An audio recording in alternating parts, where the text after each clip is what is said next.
Welcome to another episode of Confessions of a Fitness Professional, special edition. We are diving into the blue zones of happiness. So welcome to part 3.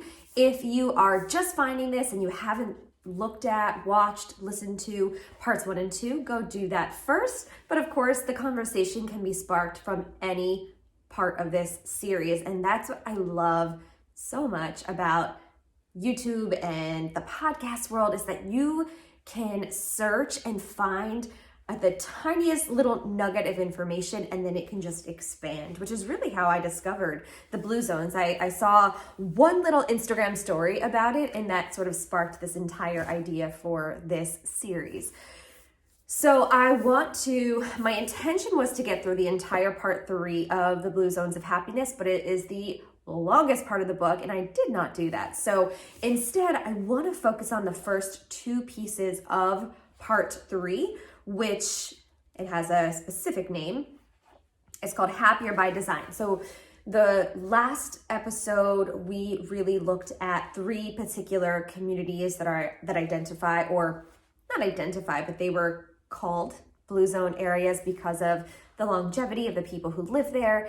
And they were investigated and researched, and individuals were talked to. They looked at businesses, they looked at a variety of different factors and discovered what allowed people to be so dang happy, fulfilled, feel like they had this purpose, this drive, this pride, this passion, a community, all of those different elements. And in between reading, I've also been going back and listening to some older podcasts that Dan Buettner, the author, did. And I love listening to him talk about the text, talk about the research, talk about the discovery. I feel like it opens up so many more questions and allows me to really visualize a lot of what he is talking about and writing about and sharing. And of course, a book is done once it's published, right? So the moment that this was published, it was outdated because new information continues to be discovered as people continue to live, as communities live older, as new communities are designed. And that's really what part 3 of this book gets into. Can we take the elements that we have learned from some of the world's happiest places, from these blue zones, and make it and manufacture it? Can you manufacture happiness? Can you manufacture fulfillment? It makes me think of the phrase fake it till you make it, which I don't like, but I think I've probably lived a lot in my life. And honestly, truthfully, in the fitness community, that idea is spread like wildfire. It is just this idea of, okay, you don't know what you're doing, but like pretend and then you'll figure it out. That's kind of like how we do life. I love to tell my high school students that, the big secret in life is that none of us have it figured out. We're all sort of just living and adapting and figuring it out as we go. That reassures them so much. Experience means everything. And I think that's what you find when you're meeting with individuals who are living beyond 80, 90, 100 years. They have all of this invaluable experience simply because they have been here. They have lived through a wide variety of occurrences. They have seen, some of the people that are alive now, we're getting close to the end, but may have experienced the tail end of World War II or a Great Depression or other catastrophic world events. It blows my mind that the students that I work with now were not even born when 9/11 happened in the United States. And that is just wild to me that they were not even born yet. And I vividly remember those events happening. I watched them happen. Everybody my age or higher has a story, or the generation above me, my parents' generation, their story is, here's where I was when JFK was shot, or here's where I was when we landed on the moon. That's their narrative. And our generation, the millennials, the elder millennials, ours is, here's where we were on 9/11. Can you imagine what somebody who is 90, 95, 100 years old has to share? So much information.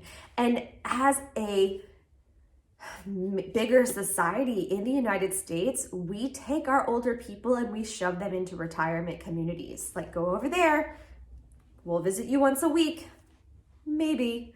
But there's just so much invaluable information and experience, and the happiest communities, multi-generations are living. I was having a conversation today with a former colleague about just how much the next generation, or actually a couple generations down. So right now I'm meeting with 9th and 10th graders in high school. So they are Gen Alpha, the Gen Alpha group, and their feelings on the future and their ideas about where they will be. And I say always, for the last 20 years of my educational professional career, I have been accustomed to asking the question, okay, who is ready to make their own rules? Who is ready to have their own place? Who is ready to have their own car? And 10 years ago, 100% of the hands would be raised. Students were eager to explore, to find their own voices, to be in their own spaces. That number has significantly reduced. Now, I might get 50% of hands raised. And I'll ask the question like, okay, what's your plan? And the people that don't raise their hands say, well, I'm gonna live with my parents or my aunt and uncle or my grandparents or whoever their guardian is. And I'm like, are they aware of this? Oh yeah, we talk about it all the time. I'm never leaving. And I'm like, huh. And then you think about, in the United States, we have this major housing crisis and it's so difficult to buy your own home. I mean, my husband and I are double income, no kids, and we have a home, but if it was just me by myself, I don't think I would have a home. I don't think I would buy a home. I wouldn't use my money in that way because it would be so much of it. So you really have to have multiple income streams just to have your own home. So I think I get it. I get why that initial reaction is, well, why would I waste my money on property that I don't even want and property that's not even worth the price? Are these kids wise beyond their years? Or are they listening to what their parents are talking about? I mean, now these kids, they're my generation's kids. So these are the end of the Xers, the beginning of the millennials. These are our children.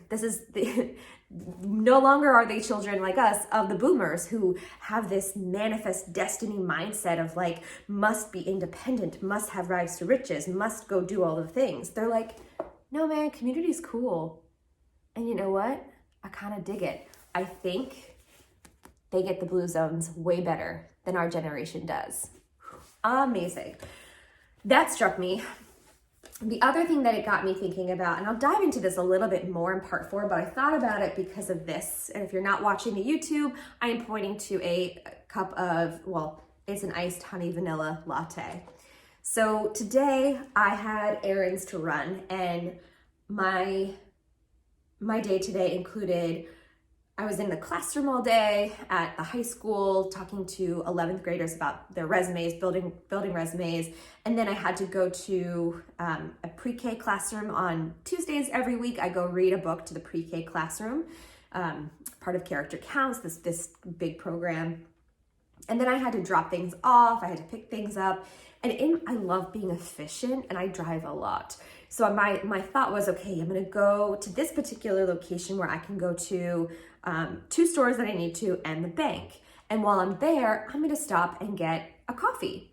I was really craving a specific coffee from a very specific place, and it's a chain, right? It's not a local coffee shop, but I've been so inspired by reading The Blue Zones of Happiness that I decided I would go out of my way, spend the extra time, get out of my car, walk around, spend time in line, talk with people. So it ended up being about a 25-minute detour to get a cup of coffee from a local person. I gave a big tip, the people that I was getting my coffee from were former students, so it was a great chance to kind of catch up. I got to see what the locals are doing. I got to spend time in a local community. I think as a whole, I appreciated the experience more, but I get it. It took longer. And I can understand why somebody would not want to do that. Why immediately you would think, oh, I could just go through a drive-through, use my app, and be done with it. This costs more, it takes more time, it takes more, I think, emotional, what's that called? Like, it takes a little more energy, I think you could say, because you have to present yourself and have a conversation with somebody and ask thoughtful questions and get thoughtful answers and listen to what they're saying. You have to take an interest in that person, right? It's not just somebody. Although I'll tell you what, at my chain, there are some regulars that I see because I'm very habitual and I tend to go at the same time. So there are individuals I will see, but I will say they turn over a lot faster than the people at the local coffee shop that I like to go to. But when I was right out of college, I was way more intentional about living as part of a member of the community. And a lot of that was because I walked to work or I biked to work. I didn't have a car for the first 3 or 4 years of my professional life. So I walked everywhere and I went where I could access by walking. And as a result, I had a much tighter bond to my community. I was joking with somebody over the weekend. I'm taking a sip because this is so good. Iced honey vanilla latte with coconut milk, OMG. I was talking with somebody this weekend about how we've lived in this new town for 4 years. And I think I've gone to the local farmer's market maybe 3 times because it does not compare to where I used to go. And it's on a different day. It's less convenient to get to. I can't walk there. I have to get in my car to get there. And there's just not a lot there. And I don't really have like a local spot that I would frequent, that I would go to. But I had that in my old town that I lived in for 16 years. And I had developed a local community, and I was part of a local community, and I was involved as a board member in one of the CSA programs and did a lot for that town. And I don't have that here. And I think a lot of it is because I don't work here. So my house is here, we're here. Although I have started teaching a boot camp class outdoor at my house, that's been phenomenal. I've loved doing that. Love it, love it. But I don't work in this town. My husband doesn't work in this town. We both commute to go to our work. And something that I'm learning in the Blue Zones of Happiness is it is ideal to be able to walk or bike to work. People that walk or bike to work tend to feel more fulfilled and tend to be happier. I get that. I totally get that. My commute is pretty predictable. It's going to take 30 minutes. It's gonna take 30 minutes, sometimes more if I get stuck behind a bus or a piece of farm equipment, but it's pretty predictable how long it's going to take. My husband goes to more of a metropolitan area. His commute could be 25 minutes, or like last night, it was like an hour and a half, a little bit more unpredictable. It's a long time to be in the car for a job. Although he does get flexibility, he can work from home a few days a week, so that's really nice. My job, I cannot work from home. I have to go in. It's very difficult to work from home in my position. So, okay, how can we manufacture a happier community, a better, stronger community? Dan Buettner, looks at a couple of places in the Naples area of Florida, the beaches area of Southern California, and even Hawaii, and talks to people about, why are they happy? What is it that keeps you happy? What is it that keeps you, feeling good, that sense of purpose and pride, and what it is that you're working toward. And they actually rated a bunch of cities, and I loved reading about this, but Boulder, Colorado was number 1 on the list of the happiest places based on this National Geographic Gallup Special Index. Okay, I used to recruit in Colorado. Boulder was always one of my favorite places that I got to visit. I love it. And I recently got to go back with my husband and show him my favorite hike at the Flatirons. It's life-changing. I never was able to put my finger on why I was so obsessed with Boulder, and now I get it. Because it's literally planned and designed to make you feel happier. We stayed right in the middle of Boulder, and we could walk anywhere we wanted to go. You look up and you see those beautiful Flatirons. There are not huge skyscrapers. Nothing is extremely tall. You see a lot of, everywhere we went was like a local place. We went to No Chains when we were out in Boulder, and people just generally were in a good mood. You get like 300 days of sunshine, even though it's in the mountains and a mile higher than than sea level. It was a bike-friendly place, so people were biking, people were walking. There's just this general shared sense of community. And I loved recruiting there. I loved visiting there, and I just loved getting to go back with my husband. So he looks at those kind of happy communities. What are they? What is it that they have? And he has these different metrics. So things like having trustworthy neighbors, having things that are walkable, kind of like the walkability measure, access to nature, proximity to parks, open spaces, clean air, civic engagement, and opportunity to be part of your community. A clean environment, clean air, clean water, clean land, access to dental care. For whatever reason, the happiest places in the world have access to dental care.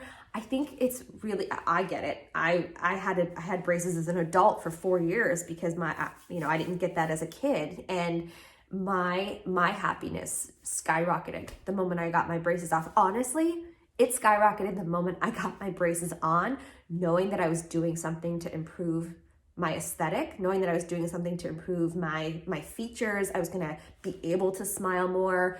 And teeth are just this major source of pain. If you have something wrong with your teeth, it can wreck your day. It can wreck everything.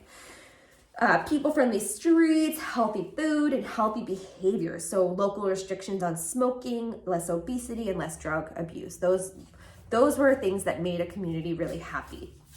So going out to intentionally plan and create these happy communities, those were the things that were encouraged and kept in mind. Now, something that he found working with individuals who wanted to build toward becoming a Blue Zone community, change doesn't happen overnight, and it needs to be gradual. And we'll look at that in part 4 for the individual. Just remember, change does not happen overnight, and it needs to be gradual. People need to get warmed up to the idea of something changing. Not a bad thing, just something that you have to do. You have to get warmed up to that idea. So those communities, like the one outside of Naples, that beautiful coast, anytime they had to make an adjustment, a road needed repaired, they widened the pedestrian area and added a bike lane. Anytime they had to make that adjustment. And slowly they incorporated more walkability, cleaner air, really discouraging heavy traffic.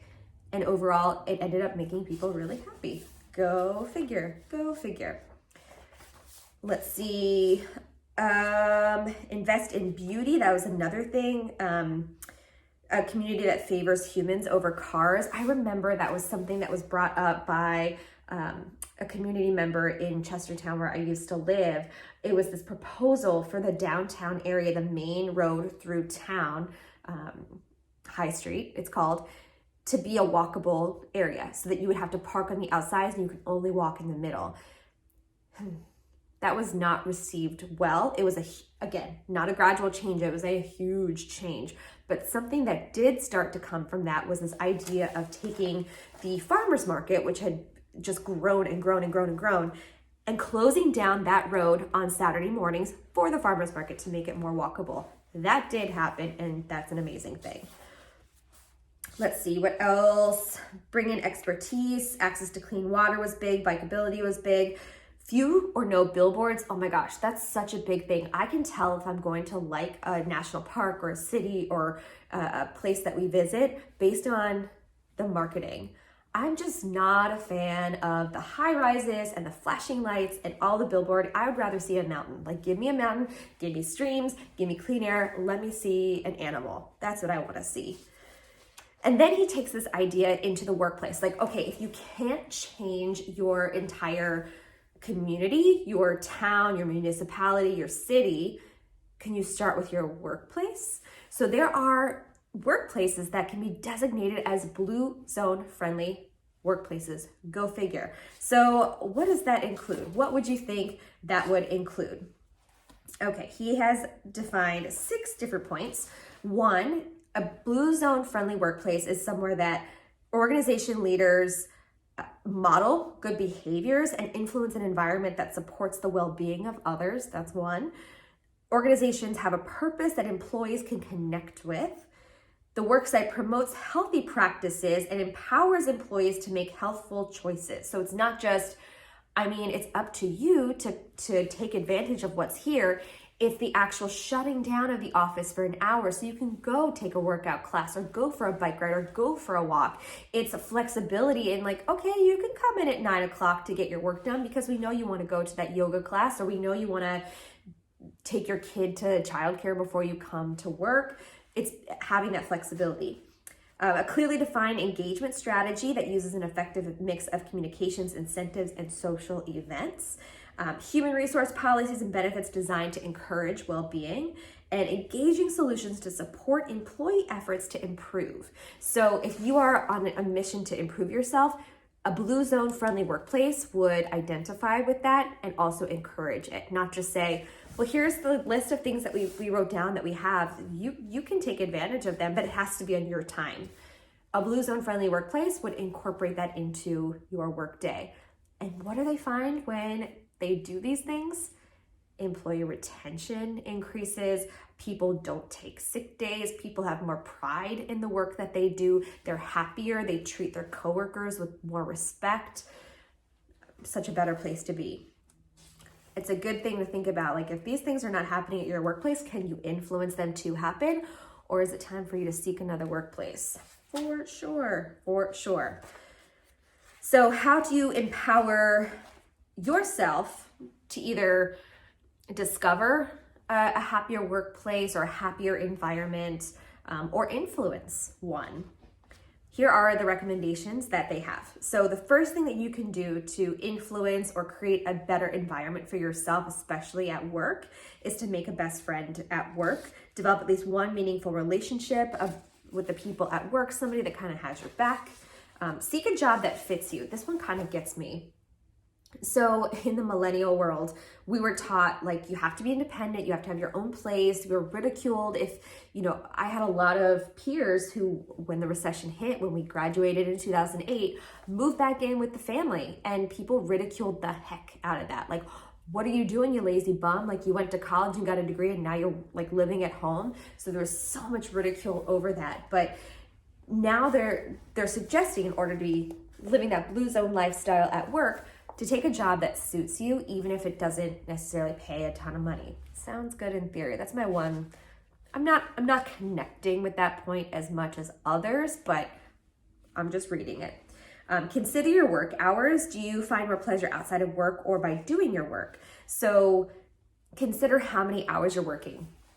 Something that I always learned as a supervisor was, if you can't offer your employees more financial compensation, what flexible options can you give them? Can you let them take an hour and a half for lunch every day so they can go to their favorite workout class? Can you let them come in 30 minutes late every day so they can drop their kid off at school? Can you let them peace out early on a Friday when their work is all caught up and they're good to go, versus making them watch the clock until 4:30? I had a boss like that. Some days it was just like, can we just go? Like, it's dead. Can we go home? Thank you. So consider those options. If it's not more compensation, are there additional flexibility things? This one, avoid long commutes. People were happier when they had a shorter, preferably a walking or a biking commute into their job. I totally get that. I loved and I miss walking to work. I miss it. And set goals. So like you would set goals for yourself or set intentions for yourself in your life, set goals for yourself at work, and always look at them and review them and revise them and just make sure that they're they're aligning with the goals of your workplace. That is a ton of information. This book is so awesome, and there are these like blueprints and step-by-step things that you can do to really influence a better and happier community environment, a happier workplace. In our last part of the series, we're going to dive into your social network, your home, your inner life, and the culmination that the whole purpose of this Blue Zones of Happiness, the Power 9 mentality. So we'll dive into all of those things in the final part of our series. This has been so fun. Thank you so much for coming along this ride with me. I know it's a little different, but it totally relates to fitness and wellness. And I have honestly just felt better reading this book. I feel hopeful. I feel like there are great conversations to be had. And I'm hoping you're feeling the same way too. And I hope if you haven't yet picked up a copy, go to your local library, the last place on earth that it's okay to exist for free. PSA, love the libraries. And grab a copy or just peruse and read. It's not something that you need to like sit down or when I was in English, I took English literature classes, like you had to, all these parenthetical references and you had to highlight everything and figure out the double meaning. No, it's straightforward, totally straightforward book to read. Heavy content and material. I've had to reread a little bit of it, but I don't know, it just makes me feel hopeful. So thank you so much for joining me for this week's episode. I will see you for the last part of our 4-part series next time. Bye.